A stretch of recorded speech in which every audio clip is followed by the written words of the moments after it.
अच्छी लगी और इससे कुछ सीख मिली तो चैनल को सब्सक्राइब ज़रूर करें। आपका एक सब्सक्राइब हमें इसी तरह से नई नई कहानियाँ आपके लिए लाने के लिए प्रेरित करता है। नमस्कार दोस्तों, आज की कहानी गुरु कौन है। बहुत समय पहले की बात है। किसी नगर में एक बेहद प्रभावशाली महंत रहते थे। उनके पास शिक्षा लेने हेतु दूर दूर से शिष्य आते थे। एक दिन एक शिष्य ने महंत से सवाल किया, स्वामी जी, आपके गुरु कौन हैं? आपने किस गुरु से शिक्षा प्राप्त की है? महंत शिष्य का सवाल सुन मुस्कुराए और बोले, मेरे हजारों गुरु हैं। यदि मैं उनके नाम गिनाने बैठ जाऊं तो शायद महीनों लग जाएं। लेकिन फिर भी मैं अपने 3 गुरुओं के बारे में तुम्हें ज़रूर बताऊंगा। मेरा पहला गुरु था एक चोर। एक बार मैं रास्ता भटक गया था और जब दूर किसी गांव में पहुंचा तो बहुत देर हो गई थी। सब दुकानें और घर बंद हो चुके थे। लेकिन आखिरकार मुझे एक आदमी मिला जो एक दीवार में सेंध लगाने की कोशिश कर रहा था।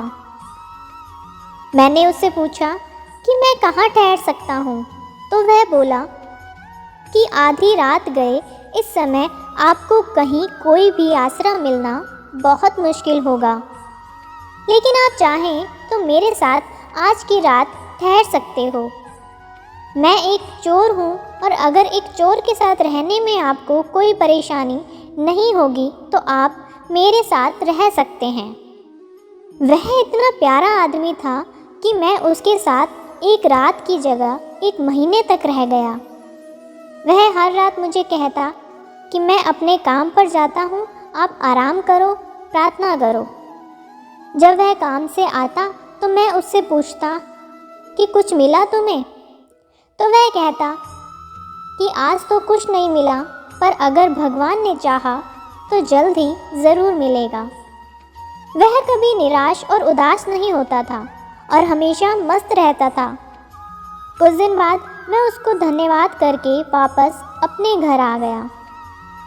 जब मुझे ध्यान करते हुए सालों साल बीत गए थे और कुछ भी नहीं हो रहा था, तो कई बार ऐसे क्षण आते थे कि मैं बिल्कुल हताश और निराश होकर साधना छोड़ लेने की ठान लेता था। और तब अचानक मुझे उस चोर की याद आती जो रोज़ कहता था कि भगवान ने चाहा तो जल्द ही कुछ ज़रूर मिलेगा। और इस तरह मैं हमेशा अपना ध्यान लगाता और साधना में लीन रहता। मेरा दूसरा गुरु एक कुत्ता था। एक बहुत गर्मी वाले दिन में मैं कहीं जा रहा था और मैं बहुत प्यासा था और पानी की तलाश में घूम रहा था कि सामने से एक कुत्ता दौड़ता हुआ आया। वह भी बहुत प्यासा था। पास ही एक नदी थी। उस कुत्ते ने आगे जाकर नदी में झांका तो उसे एक और कुत्ता पानी में नजर आया जो कि उसकी अपनी ही परछाई थी। कुत्ता उसे देख बहुत डर गया।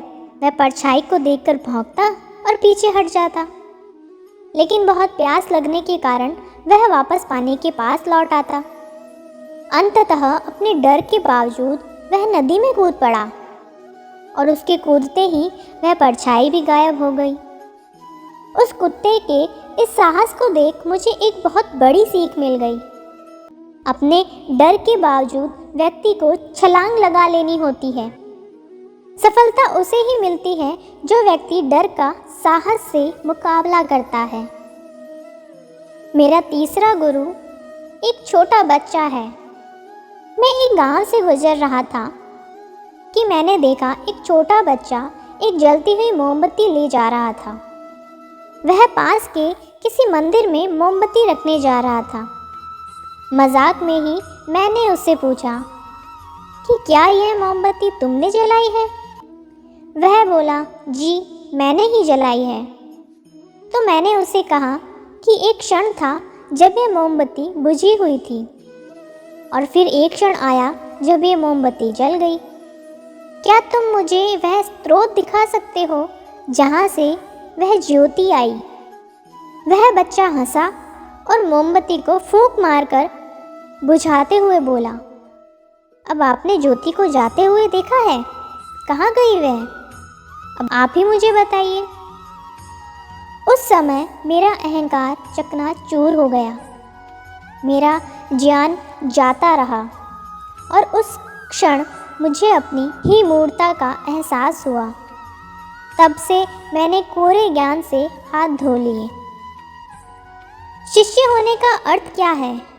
शिष्य होने का अर्थ है पूरे अस्तित्व के प्रति खुले होना, हर समय हर ओर से सीखने को तैयार रहना, कभी किसी की बात का बुरा नहीं मानना चाहिए, किसी भी इंसान की कही हुई बात को ठंडे दिमाग से एकांत में बैठकर सोचना चाहिए कि उसने क्या क्या कहा और क्यों कहा। तब उसकी कई बातों से अपनी ही की हुई गलतियों को समझें और अपनी कमियों को दूर करें। जीवन का हर क्षण हमें कुछ न कुछ सीखने का मौका देता है। हमें जीवन में हमेशा एक शिष्य बनकर अच्छी बातों को सीखते रहना चाहिए। यह जीवन हमें आए दिन किसी न किसी रूप में किसी गुरु से मिलाता रहता है। यह हम पर निर्भर करता है कि क्या हम उस महंत की तरह एक शिष्य बनकर उस गुरु से मिलने वाली शिक्षा को ग्रहण कर पा रहे हैं या नहीं। फिर मिलेंगे दोस्तों एक नई कहानी के साथ। तब तक के लिए हंसते रहें, मुस्कुराते रहें, अपना ख्याल रखें और इसी तरह हमारे साथ जुड़े रहें। धन्यवाद।